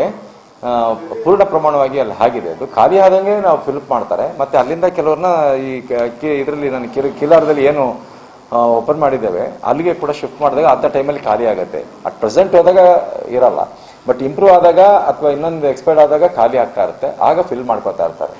ಸೊ ಈಗ ಏನಾಗಿದೆ 303 ಬೆಡ್ಸ್ ಏನಿದೆ ಅದೆಲ್ಲ ಫುಲ್ ಇದೆ. ಈಗ ಇವತ್ತಿನ ದಿವಸ ಮೋಸ್ಟ್ಲಿ ಇವತ್ತು ನಿನ್ನೆ ಆಗಬೇಕಾಯ್ತು 150 ಬೆಡ್, ಇನ್ನೂ ಆಗಿಲ್ಲ. ಇವತ್ತಾದರೆ ಇನ್ನೂ 150 ಬೆಡ್ ನಮಗೆ ಸಿಗುತ್ತೆ. ಅಲ್ಲಿ ಬಂದ ತಕ್ಷಣ ಆಕ್ಚುಲಿ ನಮಗೆ ಏನಾಗುತ್ತೆ ಅಂದರೆ ಈಗ ತಾಲೂಕು ಹಾಸ್ಪಿಟಲ್ಸಲ್ಲಿ ಎಲ್ಲ ಕಡೆ ನಾವು ಆಕ್ಸಿಜನ್ ಬೆಡ್ಸ್ನ ಓಪನ್ ಮಾಡಿದ್ವಿ. ಸೊ ಅಲ್ಲಿ ಬಂದ ತಕ್ಷಣ ಏನಾದರೂ ಬೈ ಚಾನ್ಸ್ ಅಲ್ಲಿ ಬೆಡ್ಸ್ ಇಲ್ಲ ಅಂತಂದರೆ ಅದನ್ನು ಕಮ್ಯುನಿಕೇಟ್ ಮಾಡಿ ತಾಲೂಕು ಹಾಸ್ಪಿಟ್ಲಿಗೂ ಕೂಡ ಅವ್ರು ಕಮ್ಯುನಿಕೇಟ್ ಮಾಡ್ಬೋದು. ಅಲ್ಲಿ ಆಕ್ಸಿಜನ್ ಬೆಡ್ಸ್ ಇದೆ ಅಂತಂದರೆ ಇಮಿಡಿಯೇಟ್ ಅವರಿಗೆ ಶಿಫ್ಟ್ ಮಾಡುವಂಥದ್ದು. ಈಗ ನಮ್ಮ ಡೈರೆಕ್ಟ್ರು ಕೂಡ ತಾಲೂಕು ಹಾಸ್ಪಿಟಲ್ ಅಡ್ಮಿನಿಸ್ಟ್ರೇಟರ್ದು ಫೋನ್ ನಂಬರ್ ಕೊಟ್ಟಿದ್ದೇವೆ. ಸೊ ಅವರು ಕಾಂಟ್ಯಾಕ್ಟ್ ಮಾಡಿ ಇಮಿಡಿಯೇಟು ಅಲ್ಲಿಗೆ ಆಕ್ಸಿಜನ್ ಬೆಡ್ಸ್ ಅಥವಾ ವೆಂಟಿಲೇಟರ್ ಇದೆ ಅಲ್ಲಿಗೆ ಶಿಫ್ಟ್ ಮಾಡೋ ವ್ಯವಸ್ಥೆಯನ್ನು ನಾವು ಹೇಳಿದ್ದೀವಿ. ಕೊರೋನಾ ಸಂಕಷ್ಟದಲ್ಲಿ ಕ್ಷೇತ್ರದ ಬಡ ಜನರ ನೆರವಿಗೆ ನಿಂತ ಜೆಡಿಎಸ್ ಶಾಸಕ ರವೀಂದ್ರ ಶ್ರೀಕಂಠಯ್ಯ ತಾಲೂಕಿನ 15,000 ಬಡ ಕುಟುಂಬಕ್ಕೆ 5 ಕೆಜಿ ಅಕ್ಕಿ ಮತ್ತು 10 ಕೆಜಿ ತರಕಾರಿ ವಿತರಿಸುವುದಾಗಿ ಘೋಷಿಸಿದರು. ನಾಳೆ ಶ್ರೀರಂಗಪಟ್ಟಣದಲ್ಲಿ ಎಚ್ಡಿಕೆಯಿಂದ ಕಾರ್ಯಕ್ರಮಕ್ಕೆ ಚಾಲನೆ ನೀಡಲಾಗುವುದು. ಅರ್ಹ ಬಡ ಕುಟುಂಬಕ್ಕೆ ಈ ನೆರವು ಸಿಗಲು ಎಲ್ಲರೂ ಕೈಜೋಡಿಸುವಂತೆ ಶಾಸಕರು ಮನವಿ ಮಾಡಿದರು. ನಾಳೆ ಚಾಲನೆ ಬಳಿಕ ತಾಲೂಕಿನ ಪ್ರತಿ ಗ್ರಾಮಕ್ಕೂ ತೆರಳಿ ಅಕ್ಕಿ, ತರಕಾರಿಯನ್ನು ವಿತರಣೆ ಮಾಡುವ ಸಿದ್ಧತೆಯನ್ನು ಕೈಗೊಂಡಿದ್ದೇವೆ ಎಂದರು. 5 ಕೆಜಿ ಅಕ್ಕಿ ಮತ್ತು 10 ರಿಂದ 15 ಕೆಜಿ ತರಕಾರಿನ ಕೊಡೋದು ಅಂತ ನಾನು ಮತ್ತು ನನ್ನ ಸ್ನೇಹಿತರೆಲ್ಲ ಸೇರಿಕೊಂಡು ವ್ಯವಸ್ಥೆ ಮಾಡಿದ್ದೀವಿ. ಇವತ್ತು ಅದರ ಮೂಲ ಉದ್ದೇಶ ರಾಜ್ಯ ಸರ್ಕಾರ 2 ಕೆಜಿ ಅಕ್ಕಿ ಕೊಡ್ತಾ ಇದೆ. ಆ 2 ಕೆಜಿ ಅಕ್ಕಿಲಿ 3 ದಿವಸ ಊಟ ಮಾಡ್ಬೋದು, 4 ದಿವಸ ಊಟ ಮಾಡ್ಬೋದು. ಇನ್ನು 26 ದಿವಸ ಏನು ತಿಂತಾನವ? ಹಾಗಾಗಿ ಇದು ಭಾಳ. ಇನ್ನು ಕೇಂದ್ರ ಸರ್ಕಾರದಿಂದ ಅಕ್ಕಿ ಇನ್ನೂ ಬಂದಿಲ್ಲ. ಅದು ಆ ವ್ಯಕ್ತಿಗೆ ಸೇರೋದು ಇನ್ನೂ 10 ರಿಂದ 15 ದಿನಗಳು ಬೇಕಾಗುತ್ತೆ. ಅಲ್ಲಿ ತನಕ ಅವನ ಊಟದ ಪರಿಸ್ಥಿತಿ ಏನು, ಅದನ್ನೆಲ್ಲ ಭಾಳ ಗಂಭೀರವಾಗಿ ಯೋಚನೆ ಮಾಡಿ ಇಂಥ ಸಂದರ್ಭದಲ್ಲಿ ನನ್ನ ಕ್ಷೇತ್ರದ ಕಡು ಬಡವರ ಆಸರೆಗೆ ನಾನು ಹೋಗಬೇಕು ಅನ್ನೋ ತೀರ್ಮಾನ ತಗೊಂಡು ನಾನು ಮತ್ತು ನನ್ನ ಸ್ನೇಹಿತರೆಲ್ಲ ಸೇರಿಕೊಂಡು ಈ ಒಂದು ಕಾರ್ಯಕ್ರಮನ ಆಯೋಜಿಸಿದ್ದೀವಿ. ಇವತ್ತು ನಾಳೆ ಅದನ್ನು ಬೆಳಗ್ಗೆ 10 ಗಂಟೆಗೆ ನಮ್ಮ ನಾಯಕರಾದಂಥ ಬಡವರ ಸದಾ ಚಿಂತನೆ ನಡೆಸ್ತಕ್ಕಂಥ ಮಾಜಿ ಮುಖ್ಯಮಂತ್ರಿಗಳು ಕುಮಾರಸ್ವಾಮಿ ಅವರು ಬಂದು ಚಾಲನೆ ಕೊಡ್ತಾರೆ. ಅವರ ಒಂದು ಚಾಲನೆ ಆದ ನಂತರ ಇಡೀ ಕ್ಷೇತ್ರಾದ್ಯಂತ ವ್ಯವಸ್ಥಿತವಾಗಿ PDOಗಳ ಮುಖಾಂತರ ಮತ್ತು ಸ್ಥಳೀಯ ಮುಖಂಡರುಗಳ ಒಂದು ಮಾರ್ಗದರ್ಶನದಲ್ಲಿ ಕಡು ಬಡವರಿಗೆ ಪಕ್ಷಾತೀತವಾಗಿ ಕಡು ಬಡವರಿಗೆ ಸೇರಬೇಕು. ದಯಮಾಡಿ ಸಾರ್ವಜನಿಕರು ಕೂಡ ತಾವು ಜಮೀನಿದ್ದವರು, ಸ್ವಲ್ಪ ಉಳ್ಳಾದವರು ಇದನ್ನು ಸಹಕರಿಸಿ ಊರಿಗೆ ಈ ಒಂದು ಇದು ಬಂದಾಗ ನಾಳೆ ಬರುತ್ತೆ, ಅದು ಬಂದಾಗ ನಿಂತ್ಕೊಂಡು ಕಡು ಬಡವರಿಗೆ ಕೊಡಿಸಿ ಇಂಥ ಒಂದು ಪರಿಸ್ಥಿತಿಯಲ್ಲಿ ಔದಾರ್ಯನ ತೋರಿಸ್ಬೇಕು ಅಂತ ನಾನು ನನ್ನ ಕ್ಷೇತ್ರದ ಎಲ್ಲ ಜನತೆಗೆ ನಾನು ಮನವಿ ಮಾಡ್ಕೊತೀನಿ. ಹಿರಿಯ ಸ್ವಾತಂತ್ರ್ಯ ಹೋರಾಟಗಾರ ಎಚ್.ಕೆ. ವೀರಣ್ಣಗೌಡರು ಜಿಲ್ಲೆ ಹಾಗೂ ರಾಜ್ಯಕ್ಕೆ ನೀಡಿರುವ ಕೊಡುಗೆ ಅಪಾರವಾಗಿದ್ದು, ಇಂತಹ ಮಹಾನ್ ವ್ಯಕ್ತಿಯ ತತ್ವಾದರ್ಶಗಳನ್ನು ಪ್ರತಿಯೊಬ್ಬರೂ ತಮ್ಮ ಜೀವನದಲ್ಲಿ ಅಳವಡಿಸಿಕೊಳ್ಳಬೇಕು ಎಂದು ಎಂಎಚ್ ಚೆನ್ನೇಗೌಡ ವಿದ್ಯಾಸಂಸ್ಥೆಯ ಕಾರ್ಯದರ್ಶಿ ಆರ್.ಸಿ. ಅಪೂರ್ವಚಂದ್ ತಿಳಿಸಿದರು. ಪಟ್ಟಣದ ಎಚ್.ಕೆ. ವೀರಣ್ಣಗೌಡ ಕಾಲೇಜಿನಲ್ಲಿ ಕೋವಿಡ್ ಹಿನ್ನೆಲೆಯಲ್ಲಿ ಸರಳವಾಗಿ ಹಮ್ಮಿಕೊಂಡಿದ್ದ ಎಚ್.ಕೆ. ವೀರಣ್ಣಗೌಡರ 123ನೇ ಜಯಂತಿ ಕಾರ್ಯಕ್ರಮದಲ್ಲಿ ಎಚ್.ಕೆ. ವೀರಣ್ಣಗೌಡರ ಪುತ್ಥಳಿಗೆ ಮಾಲಾರ್ಪಣೆ ಮಾಡಿ ಮಾತನಾಡಿದ ಅವರು, ಎಚ್.ಕೆ. ವೀರಣ್ಣಗೌಡರು ಶಿಕ್ಷಕರಾಗಿ, ಪತ್ರಕರ್ತರಾಗಿ, ಸ್ವಾತಂತ್ರ್ಯ ಹೋರಾಟಗಾರರಾಗಿ, ಮೈಸೂರು ಕಾಂಗ್ರೆಸ್ ಪ್ರವರ್ತಕರಾಗಿ, ಸಾಹಿತಿಯಾಗಿ, ತಾಲೂಕಿನ ಪ್ರಥಮ ಶಾಸಕರಾಗಿ, ಸಂಸದರಾಗಿ, ಶಿಕ್ಷಣ ತಜ್ಞರಾಗಿ ಹಲವು ಕ್ಷೇತ್ರಗಳಲ್ಲಿ ತಮ್ಮನ್ನು ತೊಡಗಿಸಿಕೊಂಡು ಜಿಲ್ಲೆಗೆ ಮತ್ತು ರಾಜ್ಯದ ಜನರಿಗೆ ತಮ್ಮದೇ ಆದ ಹಲವಾರು ಕೊಡುಗೆಯನ್ನು ನೀಡಿದ್ದಾರೆಂದು ಮೆಚ್ಚುಗೆ ವ್ಯಕ್ತಪಡಿಸಿದರು. ಎಚ್.ಕೆ. ವೀರಣ್ಣಗೌಡರ 123ನೇ ಜನ್ಮ ಜಯಂತಿ ಈ ಕೋವಿಡ್ ಹಿನ್ನೆಲೆಯಲ್ಲಿ ಅತ್ಯಂತ ಸರಳವಾಗಿ ಅವರ ಪ್ರತಿಮೆ ಮುಂದೆ ನಮ್ಮ ಸಂಸ್ಥೆಯ ವತಿಯಿಂದ ಆಚರಣೆ ಮಾಡ್ತಾ ಇದ್ದೇವೆ. ವೀರಣ್ಣಗೌಡರು ಹುಟ್ಟಿದ್ದು ಚನ್ನಪಟ್ಟಣ ವೀರಳ್ಳಿನ ಆದರೂ ಸಹ ರಾಜಕೀಯವಾಗಿ ಮದ್ದೂರನ್ನು ಕಾರ್ಯಕ್ಷೇತ್ರವನ್ನಾಗಿ ಮಾಡಿಕೊಂಡು ಇರುವಿನಾಳೆ ಚಳವಳಿಯ ಮುಖಾಂತರ ರೈತರಿಗೆ ಸಹಾಯ ಮಾಡ್ತಕ್ಕಂಥದ್ದು, ಕಂದಾಯವನ್ನು ರದ್ದು ಮಾಡ್ತಕ್ಕಂಥ ಕೆಲಸದಿಂದ ಪ್ರಾರಂಭವಾದಂಥ ಸಾಮಾಜಿಕ ಜೀವನ ಈ ಕ್ಷೇತ್ರದ ಶಾಸಕರಾಗಿ, ಈ ಕ್ಷೇತ್ರದ ಪ್ರಥಮ ಶಾಸಕರಾಗಿ, ಹಾಗೆ ಮಂತ್ರಿಗಳಾಗಿ, ಸಂಸದರಾಗಿ ಅವರು ರಾಜಕೀಯವಾಗೂ ಸೇವೆಯನ್ನು ಮಾಡ್ತಕ್ಕಂಥ ಕೆಲಸವನ್ನು ಮಾಡಿದ್ದಾರೆ. ಅವರು 1962ರಲ್ಲಿ ಏನಾದರೂ ಚುನಾವಣೆಯಲ್ಲಿ ಗೆದ್ದಿದ್ದರೆ ಅವತ್ತು ಮುಖ್ಯಮಂತ್ರಿ ಆಗ್ತಿದ್ದಂಥ ಅವಕಾಶ ಇತ್ತು, ಅದನ್ನು ಕಳ್ಕೊಂಡ್ರು ಅಂತಕ್ಕಂಥದ್ದನ್ನ ಸ್ಮರಿಸ್ತಾ ಅವರ 123ನೇ ಜಯಂತಿಯ ಸಂದರ್ಭದಲ್ಲಿ ಅವರ ಆತ್ಮಕ್ಕೆ ಶಾಂತಿಯನ್ನು ಕೋರ್ತಾ ಅವರ ಏನು ನಡೆ ನುಡಿ ಇದೆ ಅದು ನಮಗೆಲ್ಲರಿಗೂ ಸಹ ಮಾರ್ಗದರ್ಶನ ಆಗ್ತಿದೆ ಅಂತಕ್ಕಂಥ ಭಾವನೆಯನ್ನು ವ್ಯಕ್ತಪಡಿಸಿ ಅವರಿಗೆ ಹೃತ್ಪೂರ್ವಕವಾದಂಥ ನಮಸ್ಕಾರಗಳನ್ನು ಮನಸ್ಸಿನಲ್ಲೇ ಸಲ್ಲಿಸ್ತಾ ಇದ್ದೀನಿ. ಈ ಸಂದರ್ಭದಲ್ಲಿ ಸಂಸ್ಥೆಯ ಅಧ್ಯಕ್ಷರಾದ ಎಂ ಸ್ವರೂಪ್ ಚಂದ್, ಕಾರ್ಯದರ್ಶಿ ಸಿ ಅಪೂರ್ವಚಂದ್ರ, ಮಾಜಿ ಪುರಸಭಾ ಸದಸ್ಯ ರಘು, ಪ್ರಾಂಶುಪಾಲ ಯುಎಸ್ ಶಿವಕುಮಾರ್, ಮುಖ್ಯ ಶಿಕ್ಷಕರಾದ ಶಾಂತಮ್ಮ, ಎಚ್ಬಿ ಮಹೇಶ್, ಎಂಟಿ ಚಂದ್ರಶೇಖರ್, ಕೆಎನ್ ವರದರಾಜು ಸೇರಿದಂತೆ ಅನೇಕರಿದ್ದರು. ಜಿಲ್ಲೆಯಲ್ಲಿ ವ್ಯಾಪಕವಾಗಿ ಹರಡುತ್ತಾ ಸಾವು ನೋವುಗಳನ್ನು ಉಂಟು ಮಾಡುತ್ತಿರುವ ಕೊರೋನಾ 2ನೇ ಅಲೆಯನ್ನು ನಿಯಂತ್ರಿಸಲು ಹಗಲಿರುಳು ಶಕ್ತಿ ಮೀರಿ ಶ್ರಮಿಸುತ್ತಿರುವ ಜಿಲ್ಲೆಯ ಎಲ್ಲ ಶಾಸಕರು, ಅಧಿಕಾರಿಗಳು, ಆರೋಗ್ಯ ಇಲಾಖೆಯ ವೈದ್ಯರು ಹಾಗೂ ಸಿಬ್ಬಂದಿಯನ್ನು ಜಿಲ್ಲಾ ಉಸ್ತುವಾರಿ ಸಚಿವ ಡಾಕ್ಟರ್ ನಾರಾಯಣಗೌಡ ಅಭಿನಂದಿಸಿದ್ದಾರೆ. ಮಳವಳ್ಳಿ ಪಟ್ಟಣದ ಸಾರ್ವಜನಿಕ ಆಸ್ಪತ್ರೆ ಆವರಣದಲ್ಲಿ ನೂತನವಾಗಿ ನಿರ್ಮಾಣಗೊಂಡಿರುವ ಮಹಿಳಾ ಮತ್ತು ಮಕ್ಕಳ ಆಸ್ಪತ್ರೆ ಕಟ್ಟಡವನ್ನು ಸದ್ಯ ಕೋವಿಡ್ ಆಸ್ಪತ್ರೆಯನ್ನಾಗಿ ಪರಿವರ್ತಿಸಲಾಗಿದ್ದು, ಅದರ ಉದ್ಘಾಟನೆ ನೆರವೇರಿಸಿದ ನಂತರ ಸುದ್ದಿಗಾರರೊಂದಿಗೆ ಮಾತನಾಡಿದ ಅವರು, ಮಳವಳ್ಳಿ ಭಾಗದಲ್ಲಿ ಪ್ರತಿನಿತ್ಯ ಕೋವಿಡ್ ಸೋಂಕಿತರ ಸಂಖ್ಯೆ ಹೆಚ್ಚುತ್ತಿರುವ ಹಿನ್ನೆಲೆಯಲ್ಲಿ ಈ ಹೊಸ ಆಸ್ಪತ್ರೆ ಕಟ್ಟಡವನ್ನು ಕೋವಿಡ್ ಆಸ್ಪತ್ರೆಯನ್ನಾಗಿ ಪರಿವರ್ತಿಸಿ ಅದನ್ನು ಉದ್ಘಾಟಿಸಿ ಕೊಡಬೇಕೆಂಬ ಕ್ಷೇತ್ರದ ಶಾಸಕರಾದ ಡಾ ಕೆ ಅನ್ನದಾನಿ ಅವರ ಕೋರಿಕೆ ಮೇರೆಗೆ ಈ ಆಸ್ಪತ್ರೆಯನ್ನು ಸದ್ಯ ಕೋವಿಡ್ ಆಸ್ಪತ್ರೆಯನ್ನಾಗಿ ಪರಿವರ್ತಿಸಲಾಗಿದೆ ಎಂದು ತಿಳಿಸಿದರು. ಹಾಸಿಗೆ ಆಸ್ಪತ್ರೆಯನ್ನ ಚಾಲನೆ ಕೊಟ್ಟಿದ್ದೇವೆ. ಯಾಕೆಂದ್ರೆ ಇನ್ನೂ ಕೆಲಸಗಳಿವೆ. ಆದರೆ ಈ ಕೋವಿಡ್ ಈ ಮಹಾಮಾರಿ ಸಂದರ್ಭದಲ್ಲಿ ನಾವು ಇಲ್ಲಿ ಸೌಲಭ್ಯಗಳಿರೋದ್ರಿಂದ ನಮ್ಮ ಶಾಸಕರು ಡಾಕ್ಟರ್ ಅನ್ನದಾನಿಯವರ ಮನವಿ ನಮಗೆ ಇದನ್ನು ಮಾಡಿಕೊಂಡ್ರೆ ಶೀಘ್ರದಲ್ಲಿ ಅನುಕೂಲ ಆಗುತ್ತೆ ಅಂತೇಳಿ ಅದಕ್ಕೆ ಜಿಲ್ಲಾ ಆಡಳಿತಕ್ಕೆ ಗಮನಕ್ಕೆ ತಂದು ಶೀಘ್ರದಲ್ಲಿ ಇದನ್ನು ಚಾಲನೆಯನ್ನು ಕೊಡೋದಾಗಿದೆ. ಬಾಕಿ ಉಳಿದಿರೋ ಕೆಲಸಗಳನ್ನು, ಏಕೆಂದರೆ ಈಗ ಸಂದರ್ಭ ಅಲ್ಲ ಎಲ್ಲನೂ ಕಂಪ್ಲೀಟ್ ಮಾಡೋದಕ್ಕೆ, ಅದನ್ನು ಏನೇನು ಅಗತ್ಯ ಇದೆ ಅದು ಖಂಡಿತ. ವೆಂಟಿಲೇಟರನ್ನು ನಮ್ಮ ಡಾಕ್ಟರ್ ಅನ್ನದಾನಿಯವರು ಕೇಳಿದರೆ ನಮ್ಮ ತಾಲೂಕಿಗೆ 25 ವೆಂಟಿಲೇಟರ್ ಬಂದಿದ್ದೇವೆ ಸರ್, 50 ಡಿಮ್ಯಾಂಡ್ ಮಾಡಿದ್ದು. ಅದಕ್ಕೆ ನಿಮ್ಗೆ ಎಷ್ಟು ಬೇಕಾಗುತ್ತೆ ಅದನ್ನು ಖಂಡಿತ, ಅದ್ರ ಜೊತೆಗೆ ಅನಿಶ್ಚಿತ ಡಾಕ್ಟ್ರನ್ನು ಬೇಕಾಗ್ತದೆ. ಅದನ್ನು ತಾವು ನಮ್ಮ ಮಂಡ್ಯ ಜಿಲ್ಲೆಯಲ್ಲಿ ಗುರುತಿಸಿ ಯಾರು ಬೇಕು ಅಂತ ತಾವು ಹೇಳಿದ್ರೆ ಅವರನ್ನು, ಏಕೆಂತಂದ್ರೆ ಈ ಹೋಬಳಿಲಿ ಈ ತಾಲೂಕಿನವ್ರು ಇರೋರಂತೂ ನೀವು ಹೆಸರು ಕೊಟ್ಟರೆ ಟೆಕ್ನಿಷಿಯನನ್ನು ನಾವು ಈ ದಿನವೇ ಇವಾಗ ನನ್ನ ಮಂಡ್ಯಕ್ಕೆ ಹೋಗ್ತಾ ಇದ್ದೀವಿ, ಅದನ್ನು ಖಂಡಿತ ಅಳವಡಿಸ್ಕೊಳ್ತೀವಿ. ಏಕೆಂದರೆ ಎಲ್ಲ ಈ ಸಂದರ್ಭದಲ್ಲಿ ನಾನು ಮಳವಳ್ಳಿ ಜನಾಂಗಕ್ಕೆ ಮತ್ತು ನಮ್ಮ ಹಗಲಿರು, ಯಾಕೆಂದ್ರೆ ಹೋದ ಸಾರಿ ಮೊದಲನೇ ಅಲೆ ಬಂದಾಗ 24 ಗಂಟೆ ತಿಂಗಳಗಟ್ಟಲೆ ಇಲ್ಲಿ ಡಾಕ್ಟರ್ ಅನ್ನದಾನಿಯವರು ಹಗಲಿರು ದುಡಿದು ಒಂದು ಹತೋಟಿಗೆ ತಂದರು. ಈಗ ಪುನಃ ಸಹ ಯಾಕೆಂದ್ರೆ ಯಾವ ಶಾಸಕರು ಅವರ ಸ್ಥಾನಕ್ಕೆ ಇಲ್ಲ ಇದು ತಾಲೂಕಿಗೆ ಹೋಗಿ ಕೆಲಸ ಮಾಡುವಂಥ ಸಂದರ್ಭ ಮುಂದವಾಗಿ ಬಂದು ನಿನ್ನೆ ನಾನು ಡಾಕ್ಟರ್ ಅನ್ನದಾನಿಯವರಿಗೆ ಮತ್ತು ನಮ್ಮ ಎಲ್ಲ ಮೆಡಿಕಲ್ ಸ್ಟಾಫು ಮತ್ತು ಇಡೀ ತಾಲೂಕಿನ ಜನಕ್ಕೆ ಅಭಿನಂದನೆಯನ್ನು ಹೇಳಿಕೊಳ್ಳಿ. ನಿನ್ನೆ ದಿನ ಇಡೀ ಕಾರ್ಯಕ್ರಮದಲ್ಲಿ ಪುರಸಭಾಧ್ಯಕ್ಷೆ ರಾಧಾ ನಾಗರಾಜು, ಉಪಾಧ್ಯಕ್ಷ ಟಿ ನಂದಕುಮಾರ್, ಉಪವಿಭಾಗಾಧಿಕಾರಿ ಐಶ್ವರ್ಯ, ತಹಶೀಲ್ದಾರ್ ವಿಜಯಣ್ಣ, ತಾಲೂಕು ಆರೋಗ್ಯಾಧಿಕಾರಿ ಡಾ ವೀರಭದ್ರಪ್ಪ ಸೇರಿದಂತೆ ಇತರರಿದ್ದರು. ಲಕ್ಷಾಂತರ ಕೋಟಿ ರೂಪಾಯಿಗಳ ಬಜೆಟ್ ಮಂಡಿಸುವ ಕೇಂದ್ರ ಹಾಗೂ ರಾಜ್ಯ ಸರ್ಕಾರಗಳು ವೈದ್ಯಕೀಯ ಸೌಲಭ್ಯ ನೀಡದೆ ಕೋವಿಡ್ ನಿಯಂತ್ರಣದಲ್ಲಿ ಸಂಪೂರ್ಣವಾಗಿ ವಿಫಲರಾಗಿದ್ದು, ಅದಕ್ಕೆ ನೇರ ಹೊಣೆ ಪ್ರಧಾನಿ ನರೇಂದ್ರ ಮೋದಿ ಅವರು ಎಂದು ಶಾಸಕ ಡಾ ಕೆ ಅನ್ನದಾನಿ ಆರೋಪಿಸಿದರು. ಮಳವಳ್ಳಿ ತಾಲೂಕಿನ ವಡ್ಡರಹಳ್ಳಿ ವಸತಿ ಶಾಲೆಯಲ್ಲಿನ ಕೋವಿಡ್ ಕೇಂದ್ರಗಳಿಗೆ ಭೇಟಿ ನೀಡಿ ಸೋಂಕಿತರ ಆರೋಗ್ಯ ವಿಚಾರಿಸಿ ಮಾತನಾಡಿದ ಅವರು, ಆಕ್ಸಿಜನ್, ಲಸಿಕೆ, ಆಸ್ಪತ್ರೆ, ಬೆಡ್, ವೆಂಟಿಲೇಟರ್ ಕೊರತೆ ಮತ್ತು ಕೋವಿಡ್ ಸೋಂಕು ವ್ಯಾಪಕವಾಗಿ ಹರಡಲು ಪ್ರಧಾನಮಂತ್ರಿ ನರೇಂದ್ರ ಮೋದಿ ಅವರೇ ನೇರ ಹೊಣೆ. ಇದರಲ್ಲಿ ಪ್ರಧಾನಿಗಳ ವೈಫಲ್ಯ ಎದ್ದು ಕಾಣುತ್ತಿದೆ. ನಮ್ಮ ಲಸಿಕೆಯನ್ನು ಬೇರೆ ದೇಶಗಳಿಗೆ ಅವರು ಕೊಟ್ಟಿದ್ದು, ಪ್ರಸ್ತುತ ಸಂದರ್ಭದಲ್ಲಿ ಲಸಿಕೆ ಇಲ್ಲದೆ ದೇಶದ ಜನರು ಪರದಾಡುತ್ತಿದ್ದಾರೆ. ಎಷ್ಟೋ ದೇಶಗಳು ನಮಗೆ ಲಸಿಕೆ ನೀಡುತ್ತಿದ್ದಾರೆ ಎನ್ನುವುದನ್ನು ನೋಡಬೇಕಿದೆ.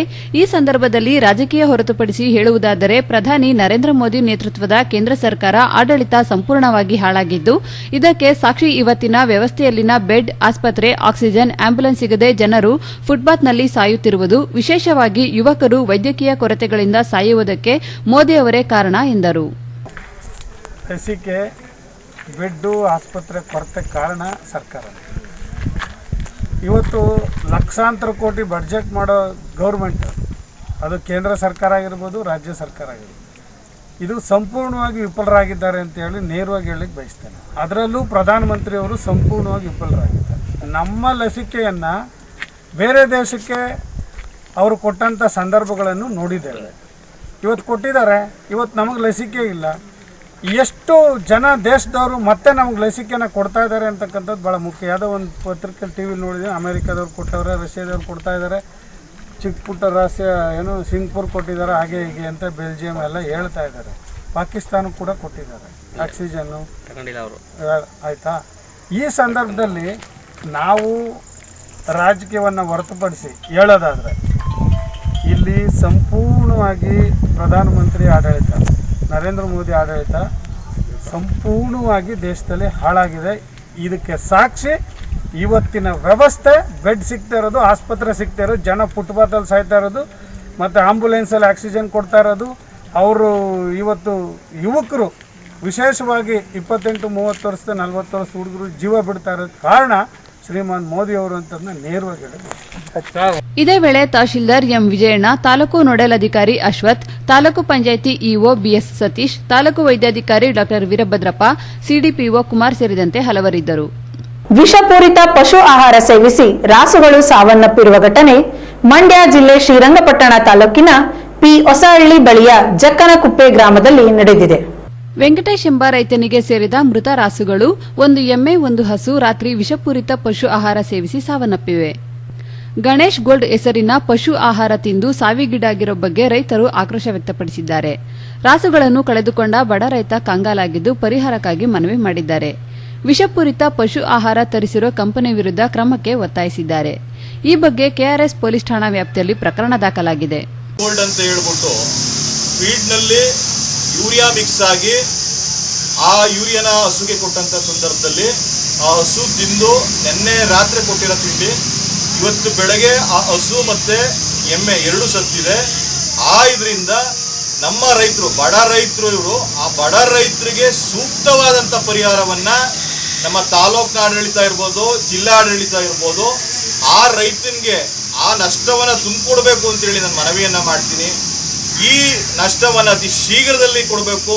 ನಂದಿ ಗೋಲ್ಡ್ ಅಂತ ಏನು ಹೇಳ್ತೀವಿ ಆ ಕಂಪ್ನಿ ವಿರುದ್ಧ ತಹಸೀಲ್ದಾರರು FIR ಹಾಕಿ ಅವ್ರ ಮೇಲೆ ಆಕ್ಷನ್ ತಗೋಬೇಕು ಅಂತ ಹೇಳಿ ನಾನು ಕೇಳ್ಕೊಳ್ತೀನಿ. ಮದ್ದೂರು ತಾಲೂಕು ಹಾಗಲಹಳ್ಳಿ ಗ್ರಾಮದಲ್ಲಿ ಗ್ರಾಮ ಪಂಚಾಯತ್ ಅಧ್ಯಕ್ಷ ರಾಜು ಅವರ ನೇತೃತ್ವದಲ್ಲಿ ಗ್ರಾಮಕ್ಕೆ ಸ್ಯಾನಿಟೈಸರ್ ಸಿಂಪರಣೆ ಮಾಡಲಾಯಿತು. ನಂತರ ಗ್ರಾಮ ಪಂಚಾಯಿತಿ ಅಧ್ಯಕ್ಷ ರಾಜು ಮಾತನಾಡಿ, ರೂಪಾಂತರಗೊಳ್ಳುತ್ತಿರುವ ಕೊರೋನಾವನ್ನು ತಡೆಗಟ್ಟಲು ಪ್ರತಿಯೊಬ್ಬರು ಮಾಸ್ಕ್ ಧರಿಸಿ ಸಾಮಾಜಿಕ ಅಂತರವನ್ನು ಕಾಯ್ದುಕೊಂಡು ಪ್ರತಿಯೊಬ್ಬರು ಲಸಿಕೆ ತೆಗೆದುಕೊಂಡು ಕೊರೋನಾ ಮುಕ್ತ ಭಾರತವನ್ನಾಗಿ ಮಾಡಲು ಪ್ರತಿಯೊಬ್ಬರು ಕೈಜೋಡಿಸಬೇಕು ಎಂದು ಸಲಹೆ ನೀಡಿದರು.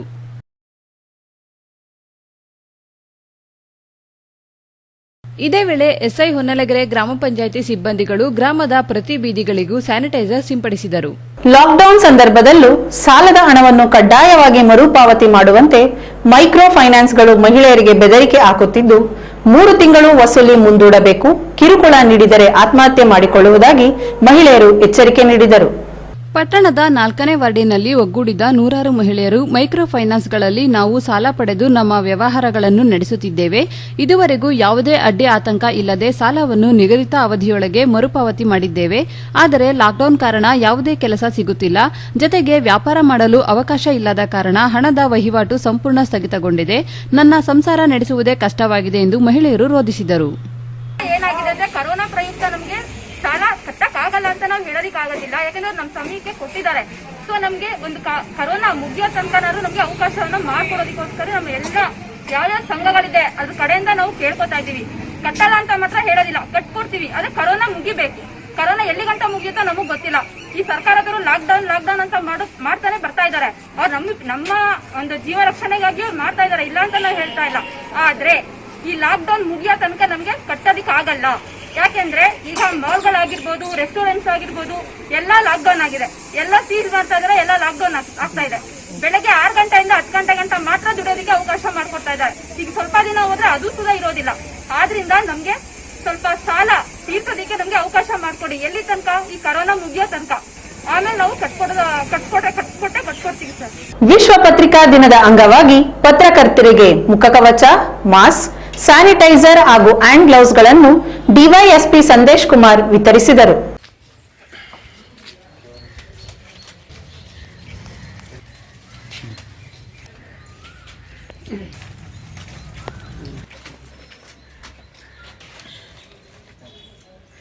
ಪತ್ರಕರ್ತರು ಕೋವಿಡ್ ಮಂಚೂಣಿಯಲ್ಲಿದ್ದು ಕೊರೋನಾ ವಾರಿಯರ್ಸ್ ಆಗಿ ದುಡಿಯುವುದರೊಂದಿಗೆ ಅಗತ್ಯ ಮುಂಜಾಗ್ರತಾ ಕ್ರಮ ವಹಿಸಿ ಎಂದು ಡಿವೈಎಸ್ಪಿ ಸಂದೇಶ್ ಕುಮಾರ್ ಹೇಳಿದರು. ಬಹಳ ಡೇಂಜರ್. ಬೈಕಲ್ಲಿ ಹೋಗುವಾಗ ಫೇಸ್ ಶೀಲ್ಡ್ ಹಾಕೋದು ಬಹಳ ಒಳ್ಳೆ ನಿಜ ಗೊತ್ತಾಗಲ್ಲ. ಅದು ಏರ್ ಬಾರ್ನ್ ಇರೋದು ವೆರಿ ಡೇಂಜರಸ್. ಅದೇ ಡೈರೆಕ್ಟ್ ಲಂಗ್ಸಿಗೆ ಹೋಗ್ತಾ ಇರೋದು. ಲಂಗ್ಸಿಗೆ ಹೋದ್ರೆ ಆಕ್ಸಿಜನ್ ಪ್ರಾಬ್ಲಮ್ ಆಗಿ ಡೆತ್ ಆಗುತ್ತೆ ಸಮಸ್ಯೆ. ಕೃಷ್ಣರಾಜಪೇಟೆ ಪಟ್ಟಣದ ಶಹರಿ ರೋಜ್ಗಾರ್ ಭವನದಲ್ಲಿ ಪುರಸಭೆಯ ಅಧ್ಯಕ್ಷರಾದ ಮಹಾದೇವಿ ನಂಜುಂಡ ಅವರ ಅಧ್ಯಕ್ಷತೆಯಲ್ಲಿ ಕೋವಿಡ್ ನಿಯಂತ್ರಣಾ ಸಮಿತಿಯ ಸಭೆಯು ನಡೆಯಿತು. ಪಟ್ಟಣದ ಸ್ವಚ್ಛತೆಗೆ ಪ್ರಥಮ ಆದ್ಯತೆ ನೀಡಬೇಕು, ಶುದ್ಧ ಕುಡಿಯುವ ನೀರಿನ ಪೂರೈಕೆಗೆ ಕ್ರಮ ವಹಿಸಬೇಕು, ಲಾಕ್ಡೌನ್ನಿಂದ ಕೆಲಸವಿಲ್ಲದೆ ಮನೆಯಲ್ಲಿಯೇ ಇರುವ ಎಲ್ಲಾ ವಾರ್ಡುಗಳ ಕಾರ್ಮಿಕರು ಹಾಗೂ ಬಡವರಿಗೆ ಪುರಸಭೆಯ ವತಿಯಿಂದ ಫುಡ್ ಕಿಟ್ ನೀಡಲು ಕ್ರಮ ತೆಗೆದುಕೊಳ್ಳಬೇಕು, ಈ ಮೂಲಕ ಬಡವರಿಗೆ ಊಟಕ್ಕೆ ತೊಂದರೆಯಾಗದಂತೆ ನೋಡಿಕೊಳ್ಳಬೇಕು ಎಂದು ಪುರಸಭಾ ಸದಸ್ಯರು, ಅಧ್ಯಕ್ಷರು ಮತ್ತು ಮುಖ್ಯಾಧಿಕಾರಿಗಳನ್ನು ಒತ್ತಾಯ ಮಾಡಿದರು. ಒಂದು ಹಾಸ್ಪಿಟಲ್ ಸ್ವಾಮಿ 200 ಜನ ಪೇಷಂಟ್ ಯಾವ ತರ ಅಂತ ಹಿಂಗಿರ್ತಾರೆ. ನಮ್ಮ ಪ್ರಕಾರ ಅಲ್ಲೇ ದೊಡ್ಡ ಉದ್ಭವ ಆಗ್ತದೆ. ಒಂದು ಪೇಷಂಟ್ ಪಾಸಿಟಿವ್ ಇದ್ರೆ ಅಲ್ಲಿ 200 ಜನ ಕಳಿಸ್ತಾ ಇರೋರು. ಆ ಹಾಸ್ಪಿಟಲ್ ಏನ್ ಮಾಡ್ಬೇಕು ಅಂತಂದ್ರೆ 5 ಜನ ಬೇರೆ ತರ ಕರ್ಕೊಂಡು ಟ್ರೀಟ್ಮೆಂಟ್ ಕೊಡೋದಕ್ಕೆ ಅದನ್ನು ನೀವು ನಿರ್ದೇಶನ ಮಾಡೋದು. ಒಟ್ಟಿಗೆ ಈಗ ನಮ್ಮ ಮೇನ್ ಡಾಕ್ಟರ್ ಸಂದೇಶ ಇದ್ದಾರೆ, ಅವ್ರು ಅಷ್ಟೇ ಎಲ್ಲ ಚೆನ್ನಾಗಿ ಕೊಡ್ತಾರೆ, ಮಾತಾಡ್ತಾ ಇರ್ತಾರೆ. ಸಂತೆ ಎದುರುಗಡೆ ಡಿಸ್ಟೆನ್ಸ್ ಇಲ್ಲ ಸರ್, ಡಾಕ್ಟರ್ ಇದ್ರೆ ಆಟೋಮೆಟಿಕ್ ಪೇಷಂಟ್ ಹುಷಾರಾಯ್ತಾರೆ. ಡಾಕ್ಟರ್ ಇದ್ರೆ ಆಟೋಮೆಟಿಕ್ ಹುಷಾರಾಯ್ತಾರೆ. ನನಗೆ ಹೆಚ್ಚು ಕಡಿಮೆ ಡಾಕ್ಟರ್ ನೋಡ್ತಾರೆ ಅನ್ನೋದು ಧೈರ್ಯ ಇರ್ತದೆ. ಯಾರಿಲ್ಲ ಅಂತ ಏನಾಯ್ತದೆ ಅವ್ರಿಗೆ. ಹಾಗಾಗಿ ನಾವು ಮುನ್ಸಿಪಾಲಿಟಿ ಏನ್ ಮಾಡ್ಬೋದು ಈ ಟೈಮಲ್ಲಿ ಅನ್ನೋದು ಮುಖ್ಯ. ಈಗ ಸಭೆ ಕರ್ತೀರಿ, ಸಭೆ ಕರ್ತೀವಿ ನಮಗೆ ಒಂದು ಅನುಕೂಲ ಆಗಬೇಕು, ನಮ್ಮ ಜನಗಳಿಗೆ ನಮ್ಮ ಜನಗಳ ಅನುಕೂಲ ಆಗಬೇಕು ಅಂತಂದ್ರೆ ಕಿಟ್ಗೆ ನಾನು ಕೂಡ ಸಹಮತ ವ್ಯಕ್ತಪಡಿಸ್ತಾ ಆ ಕಿಟ್ ವ್ಯವಸ್ಥೆ ಮಾಡಿ ಅಂತ.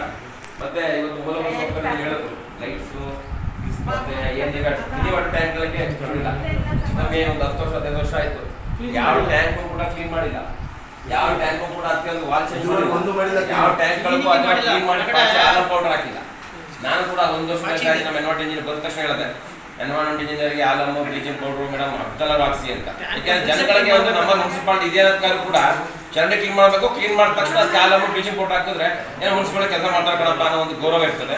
ಹಾಗಾಗಿ ನೀವು ಸೊಳ್ಳೆ ಔಷಧಿ ಇರ್ಬೋದು ಅದನ್ನ ಸಿಂಪಡಣೆ ಮಾಡಿ. ತುಂಬಾ ಬಡವರಿದ್ದಾರೆ, ಅವರಿಗೆ ನಮ್ಮ ಕೈಲಿ ಆದಷ್ಟು ಸಹಾಯ.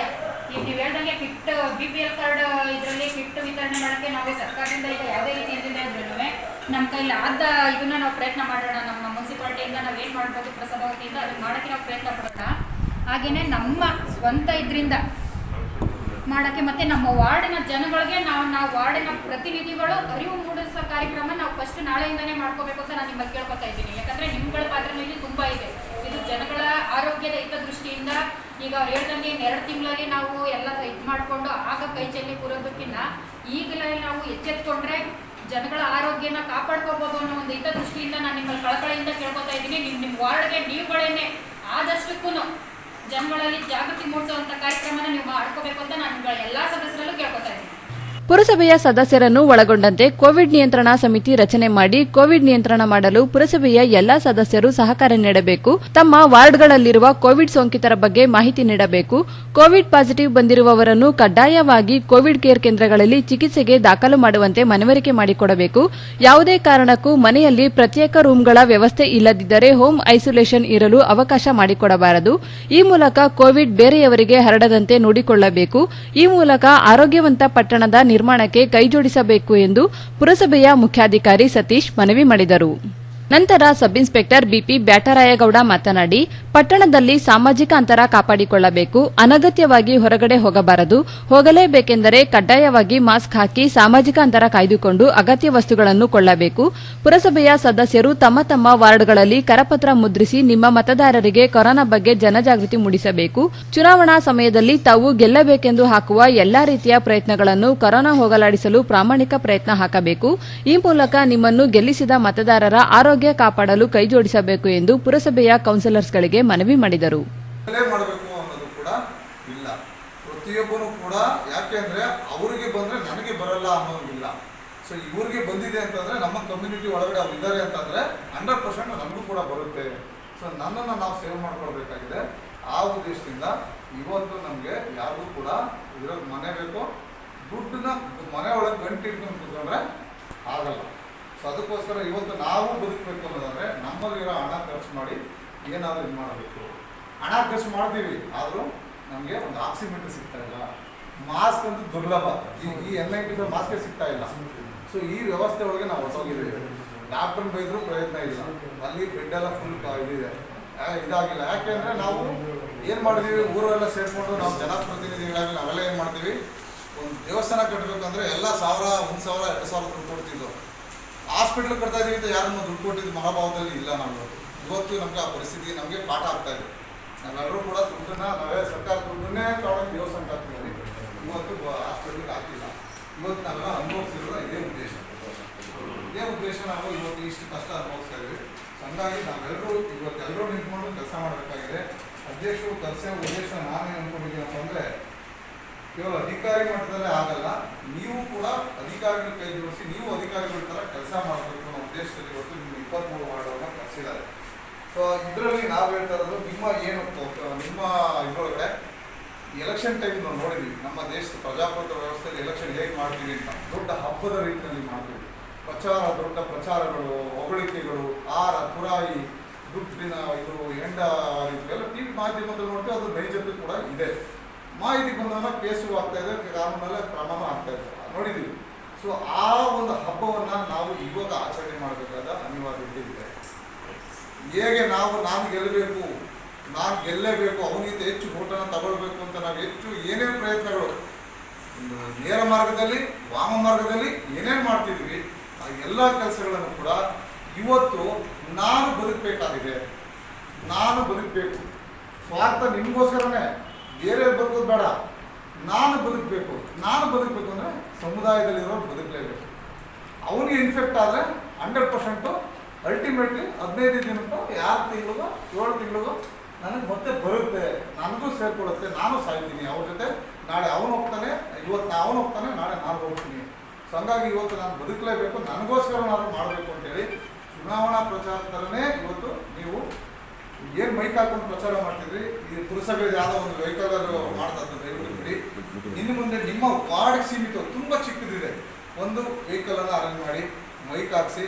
ಅವತ್ತು ನಾವು ಮತ ಬಾಂಧವರೇ ನನಗೆ ವೋಟ್ ಹಾಕಿ ಅಂತ ಹೇಳ್ತಿದ್ರೆ ದಯವಿಟ್ಟು ಎಲ್ಲ ಸಾರ್ವಜನಿಕರು ನೀವು ಮಾಸ್ಕ್ ಹಾಕೊಂಡ್ರಪ್ಪ, ಮಲ್ಲಿರಿ, ಬರಬೇಡಿ.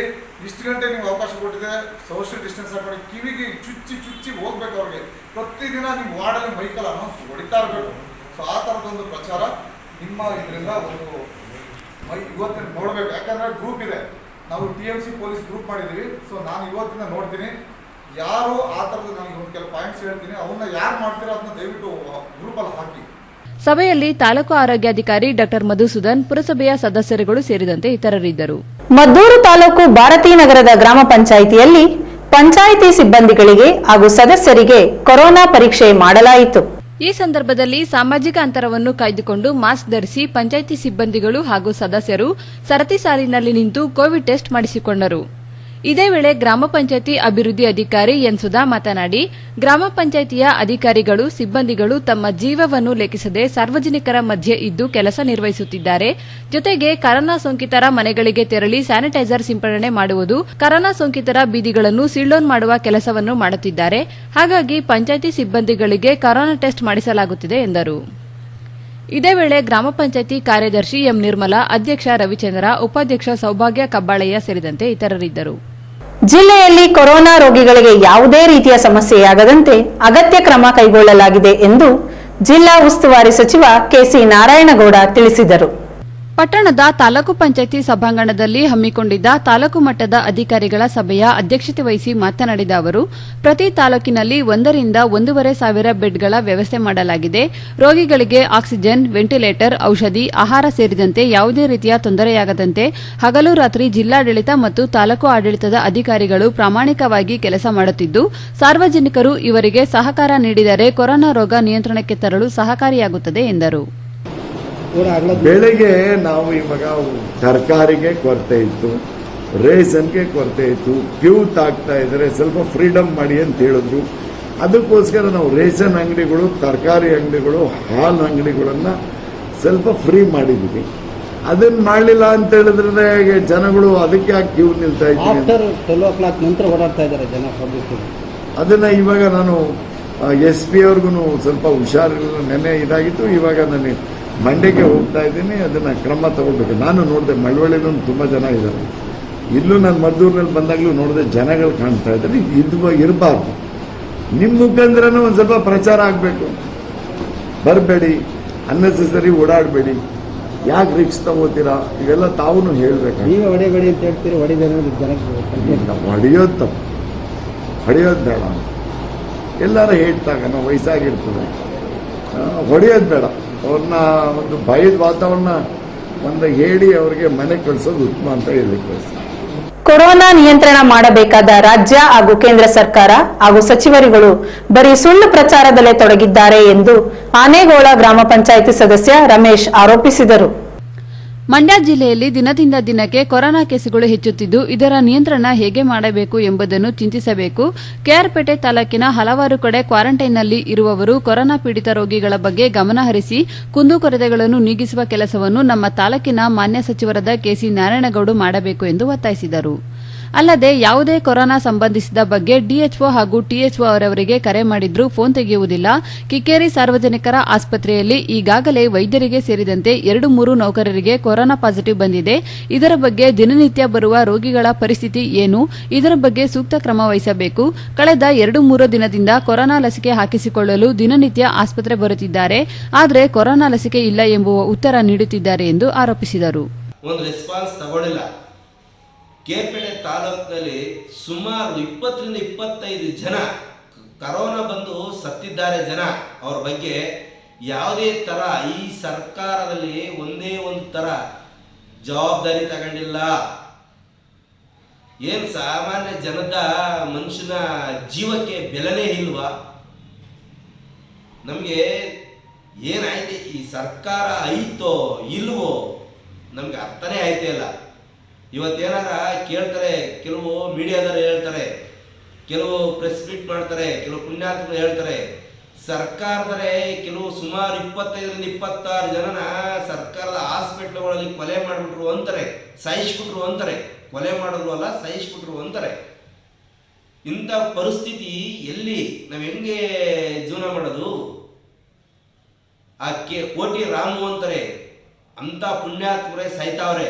ಈ ಸರ್ಕಾರ ಅಂತ ಗಣ್ಯ ವ್ಯಕ್ತಿಗಳೇ ಸಾಯ್ತಾವ್ರೆ. ಇವ್ರು ಏನೂ ಮಾಡ್ತಾ ಇಲ್ಲ, ಇಂಥವ್ರ ಬಗ್ಗೆ ಗಮನನೇ ಹರಿಸ್ತಾ ಇಲ್ಲ. ಮಾನ್ಯ ಆರೋಗ್ಯ ಮಿನಿಸ್ಟರ್ ಅವರೇ ಟಿವಿ ಮುಂದೆ ಬಂದು ವಾಚ್ ಕೊಡ್ತಾರೆ ಅಷ್ಟೇ. ಯಾರ ಬಗ್ಗೆ ಕ್ರಮ ಕೈಗೊಂಡವ್ರೆ? ಎಷ್ಟು ಸ್ಟಾಫ್ ಅಲರ್ಟ್ ಮಾಡವ್ರೆ ಈ ಕೊರೋನಾದ ಬಗ್ಗೆ? ಏನು ಮಾಡವ್ರೆ? ಡಿಸ್ಟ್ರಿಕ್ಟ್ ಮಿನಿಸ್ಟ್ರು ನಮ್ಮರೇ ಮಿನಿಸ್ಟರ್ ಅವರೇ, ಬೇರೆ ಯಾರೂ ಇಲ್ಲ. ನಮ್ಮ ನಾಯಕರು ಅವರೇ, ನಮ್ಮ ಮಿನಿಸ್ಟರ್ ಅವರೇ. ಅವರು ಸಹ ಎಷ್ಟು ಜನ ಕೊರೋನಾದಿಂದ ಸತ್ತಿರೋ ಊರಿಗೆ ಹೋಗವ್ರೆ. ಲಾಕ್ಡೌನ್ ಆದಂಥ ಊರಿಗೆ ಮಾತ್ರ ಒಯ್ತಾವ್ರೆ. ಓಲಿ ಕಿಕ್ಕೇರಿ ಹೋಬಳಿ ಒಂದು ಐತೆ, ಇನ್ನೂ ಜೀವನ ಬದುಕೈತಿ ಕಿಕ್ಕೇರಿ ಹೋಬಳಿ. ಕಿಕ್ಕೇರಿ ಹೋಬಳಿಗೆ ಎಷ್ಟು ದಿವಸ ಬಂದವ್ರೆ, ಏನು ಮಾಡವ್ರೆ, ಎಷ್ಟು ದಿವಸ ಯಾವ ಊರಿಗೆ ಹೋಗವ್ರೆ? ಒಂದೇ ಒಂದು ಉದಾಹರಣೆ ಕೊಡಿ ಸ್ವಾಮಿ. ಯಾಕೆ ಓಟ್ ಕೇಳಕ್ಕೆ ಈಗ ನಾವು ಸಹ ಓಟ್ ಹಾಕಿ ಶಿಬಿಟ್ಟಿದ್ವಿ. ನಮ್ಮ ಜನ ಕೇಳ್ತಾರಲ್ಲ, ಅವ್ರಿಗೆ ನಾವು ಉತ್ತರ ಕೊಡೋಕೈತಿಲ್ಲ. ನಿಮಗೆ ಇಡೀ ನಮ್ಮ ತಾಲೂಕಿನ ಜನ ನಿಮ್ಗೆ ಓಟ್ ಹಾಕೋರಲ್ಲ, ಆ ಪುಣ್ಯಾತ್ಮನ ಸೇವೆನ ನೀವು ಮಾಡಬೇಕು ಅಂತ ಹೇಳ್ತೀರಿ. ಎಲ್ಲಿ ಮಾಡ್ತಾಯಿದ್ರಿ? ಏನು ಮಾಡ್ತಾಯಿದ್ದೀರಿ? ಯಾವ ಊರಿಗೆ ಹೋಗಿದ್ರಿ ಹೇಳಿ ಸ್ವಾಮಿ. ಯಾಕೆ ಜನಗಳು ಕಷ್ಟ ಸುಖ ಜನಗಳು ಬದುಕಿರೋದು ನಿಮ್ಗೆ ಇಷ್ಟನೇ ಇಲ್ವಾ? ಮಾನ್ಯ ಯಡಿಯೂರಪ್ಪರ ಗಮನಕ್ಕೆ ತಗೊಳ್ಳಿ. ಮಾನ್ಯ ಆರೋಗ್ಯ ಮಿನಿಸ್ಟರ್ ಅವರೇ ಸುಧಾಕರ್ ಅವರು ಟಿ ವಿ ಮುಂದೆ ಹೇಳ್ತಾರಷ್ಟೇ. ಏನು ಮಾಡವ್ರೆ? ಆಕ್ಸಿಜನ್ ತಾಲೂಕು ಆಡಳಿತಲೇ ಇಲ್ಲ. ತಾಲೂಕು ಆಸ್ಪತ್ರೆಗಳಲ್ಲಿ ಹುಡಿಕೊಂಡು ಹೋದ್ರೆ ಬೆಡ್ ಇಲ್ಲ ಅಂತಾರೆ, ಬಡ್ಕತ್ತಾರೆ, ಬಾಯಿ ಬಡ್ಕತ್ತಾರೆ. ಏನು ಮಾಡಬೇಕು ಇಂಥ ಸಂದರ್ಭದಲ್ಲಿ ನಾವು? ಜನತಾ ಕರ್ಫ್ಯೂ ಇದ್ದರೂ ಅನಾವಶ್ಯಕವಾಗಿ ರಸ್ತೆಗಿಳಿಯುತ್ತಿದ್ದ ವಾಹನ ಸವಾರರಿಗೆ ತಹಶೀಲ್ದಾರ್ ಎಂ ವಿಜಯಣ್ಣ ನೇತೃತ್ವದಲ್ಲಿ ದಂಡ ವಿಧಿಸಿ ಜಾಗೃತಿ ಮೂಡಿಸಲಾಯಿತು. ಕೋವಿಡ್ ಸೋಂಕು ನಿಯಂತ್ರಣಕ್ಕೆ ಸರ್ಕಾರ ಕಠಿಣ ನಿಯಮಗಳನ್ನು ಜಾರಿಗೆ ತಂದಿದ್ದು, ಆದರೂ ಕೂಡ ಎಚ್ಚೆತ್ತುಕೊಳ್ಳದ ಜನರು ತಮ್ಮ ಬೇಜವಾಬ್ದಾರಿ ಮುಂದುವರೆಸಿದ್ದಾರೆ. ರೋಡ್ಗೆ ಇಳಿದ ತಹಶೀಲ್ದಾರ್, ತಾಲೂಕು ಮಟ್ಟದ ಅಧಿಕಾರಿಗಳು ಸಾಥ್ ನೀಡಿದರು. ಅನಗತ್ಯವಾಗಿ ತಿರುಗಾಡುತ್ತಿದ್ದ ವಾಹನ ಸವಾರರಿಗೆ ಕೋವಿಡ್ ನಿಯಮದ ಬಗ್ಗೆ ಪಾಠ ಹೇಳಿಕೊಟ್ಟರು. ಪೊಲೀಸ್ ಇಲಾಖೆ ಹಾಗೂ ಪುರಸಭೆ ಸಿಬ್ಬಂದಿಗಳಿಗೆ ದಂಡ ವಸೂಲಿ ಮಾಡಿಸಿದರು.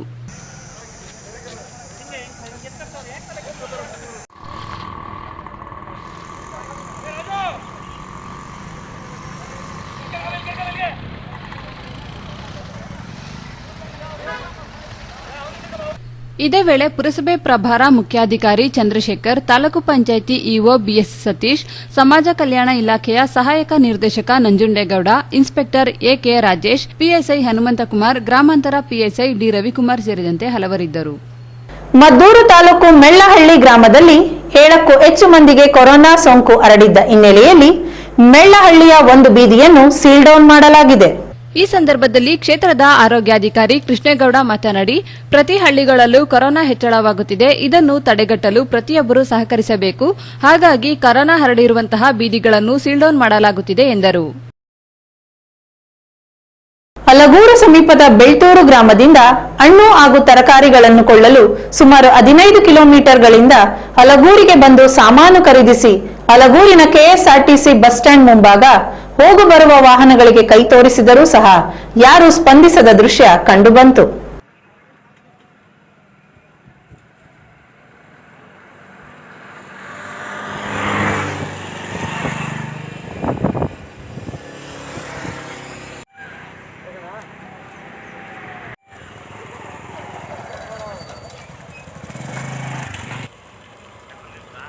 ವಾಹನಗಳಿಗಾಗಿ ಕಾಯುತ್ತಿದ್ದ ಶಾಂತಮ್ಮ ಮಾತನಾಡಿ, ನಾನು ನಮ್ಮ ಗ್ರಾಮದಿಂದ ಔಷಧಿ ಹಣ್ಣು ತರಕಾರಿ ತರಲು ಹಲಗೂರಿಗೆ ಬಂದಿದೆ.